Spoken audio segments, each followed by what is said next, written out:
Eh? You kids like cards and demons?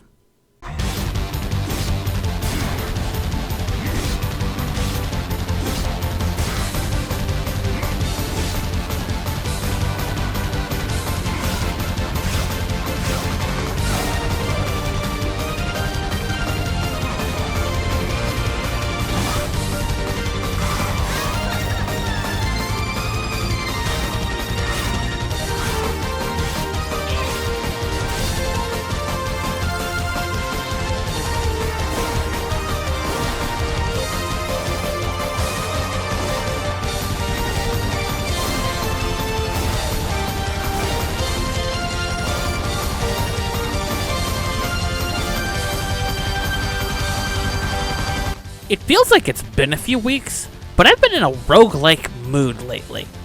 While trying my best to curtail my sleep-robbing obsession with Balatro, I decided to check out what new stuff showed up on Game Pass, as I often tend to do. This is when I realized that Monster Train was recently added to it. This perplexed me, mainly because it was a game that was released in 2020, aka the year Papa Nurgle decided to drop a new plague on us. But then I remembered that the developer of the game, Shiny Shoes, announced a sequel to it a few weeks back, and that this is the main way of generating buzz for it. So I figured, we're in that period where a lot of bigger releases are slowing down, everyone's still playing Monster Hunter Wilds, and there's nothing major out at the moment that catches my eye. So what the heck? And that's what we're doing this week. Descending into the roguelite pits. If you haven't already, punch the like and subscribe buttons and grab your tickets, because we're taking a ride on the Monster Train. I was gonna make a silly joke about hell freezing over, but that's literally the premise. You're a group of demons defending the last pyre of the fires of hell from a group of angels at any cost. And the way you do that is through the use of a magic demon train powered by said pyre. It's kind of out there as far as premises go, and a neat inversion of the whole angels versus demons conflict in stories like this. Aside from that, there's not really all that much in terms of story outside of the setup. It's very nitty-gritty. So let's just use this as an excuse to jump straight to the gameplay and systems. And here we go. Monster Train is a roguelite deck builder that was released in 2020 that served as one of the earliest and best examples of this subgenre. And you know what is the game that kickstarted the subgenre? Slay the Spire. Why do I bring up a completely different game in this video? Because of the similarities. Outside of the obvious stuff of you use cards to fight off enemies and trek your way through a map, be it to slay the eponymous spire or going to the deepest parts of hell to reignite the fire. That, combined with a bunch of other things, chiefly being the use of different deck types, magic effects, artifacts that augment your abilities, the shops that upgrade cards, and more, all point to it being almost shamelessly taken from Slay the Spire, as well as some things from Hearthstone. Flattery will get you nowhere. I'm not actively trying to shame Shiny Shoe for lifting so much of the sauce from Slay the Spire for Monster Train. According to Pablo Picasso, good artists copy, great artists steal. Allegedly. Couldn't find what Picasso actually said. Anyway, what I'm saying is that if you're gonna make a roguelite focused entirely on deck building, you might as well take from the best. And Monster Train does an admirable job of that while also focusing on doing its own spin on the subgenre. So let's get to focusing on that. Monster Train's main differentiators from its contemporary is through two major structural additions: the pyre and the verticality. The pyre is the last shard of the fires of hell and needs to be defended at all costs, because while it can defend itself, if it's destroyed, the run is over. It plays into the verticality I mentioned because it's at the top of the train and the enemy is doing everything in its power to get there, usually in a series of waves culminating in a boss fight. And a huge part of the strategy is to put your monsters in specific levels to keep the enemy at bay. It's at this point I'll talk about the monsters themselves. While Slay the Spire focuses on individual heroes, the decks you make in Monster Train are composed of 5 unique demon clans to mix and match from, 6 if you get the DLC expansion, which I don't have because of Game Pass, so we're leaving it out. You start with 2 of them unlocked and get the other 3 by fulfilling specific requirements, like playing spells, summoning units, or killing enemies, respectively. And as you level these clans up, you get access to more cards to mess around with. These include champion monsters that can be the focus of entire builds. Case in point, my first winning run was built with the Hellhorned and their starting champion, the Hornbreaker Prince. My entire strategy was just stacking as much armor and damage as possible on him through having monsters that give boosts to both armor and damage. This also applied to my cadre of warriors as well. It got absurd quickly.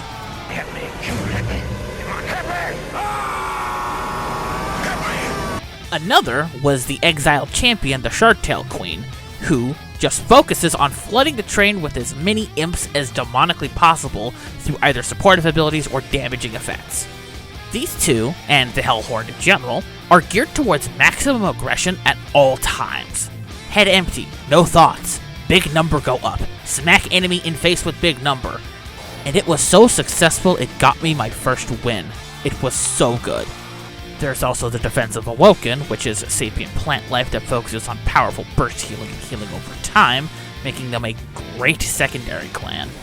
The spell-focused Stygian Guard, whose wing conditions usually require some form of juggling in terms of monster and floor placement, and dealing with rotating spell mechanics to make it successful. I'm not the most magically inclined of people, so I didn't use them much. My second favorite is the Umbra, the original denizens of Hell that use a literal feast or famine mechanic, as in summoning in tiny little monsters that your other monsters eat to grant them bonuses, which also uses mana and space generation on top of lifesteal and damage shields when used in the main deck mechanics. When I say feast or famine, I mean it. If so much as one thing goes wrong, you are out of the run. But if you can hold on, you can become absurdly powerful. It's a mechanic that's existed in video games for as long as Magikarp and Gyarados have existed. I managed to get to the final boss of the run with Umbra. It's great. And lastly, we have the only clan I couldn't get unlocked while making this video, the Melting Remnant. They're composed of wax-like creatures that focus on high damage and juggling mechanics that increase said damage. With upwards of 20 to 30 deck combinations, this combined with some 200 plus cards and over 100 artifacts, as well as card effects, status effects that feel incredibly smart to experiment with, and a scaling difficulty modifier that reminds me of the Pact of Punishment from Hades at first glance, Monster Train has a lot of stuff in it, and it somehow manages to never overwhelm you because it eases you into it.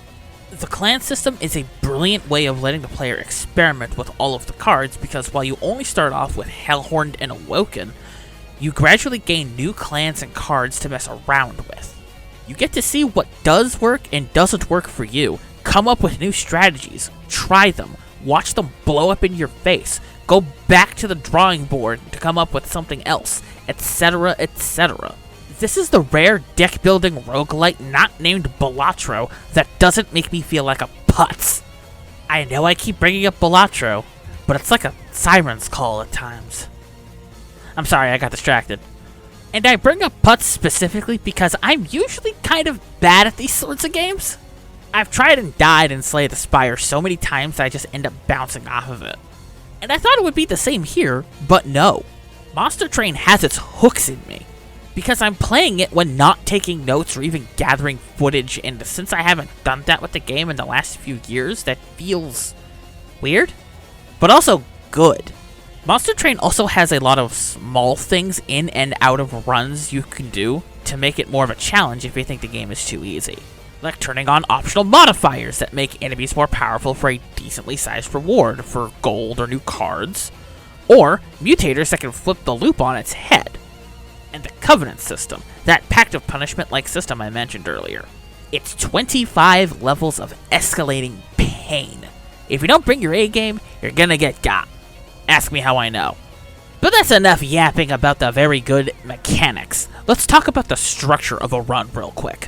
You start off in Limbo and can choose a relic and a champion path that determines your playstyle for the run. From there, you have two paths with differing drop types ranging from shops, extra gold, random encounters, duplicating/removing cards, champion upgrades, and more, and the end of the trail being a combat encounter, which I explained earlier. This goes on for 9 total levels, and what's interesting is that the game tells you what major bosses you fight at the start. It makes planning builds a lot less stressful. Overall, Monster Train is, from a gameplay perspective, something that I'm having a hard time putting down. I'm only doing so begrudgingly to script, voice, and edit this video. That's how much I found out I like it. But that's enough of that. I need to talk about the presentation for a quick second. I think that might have been the longest I've gone before I threw in the ECW static. Anyway, Monster Train has an aesthetic that can only be described as kinda weird. I have no way to say this in a way that's a snappy buzzword, so let's unpack it. For the longest time, Monster Train's key art always made me assume that it was some kind of free-to-play mobile game that is loaded with microtransactions, and I immediately went, yeah, no thanks, I'm good.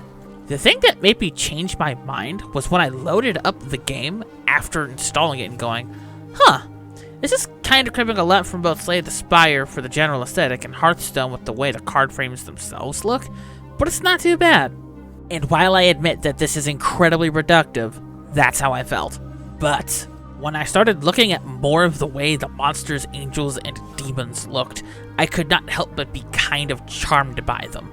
The demons in the various clans look like an amalgamation of melted candles, viscous black goop monsters, eldritch sea creatures, sapient plant monsters, and standard fire and brimstone demons.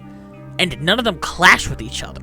And on the opposite end of that, you've got the angels and their ilk all looking like various forms of regular folk and bird folk, but also humanoid, and that also works together to not be incoherent.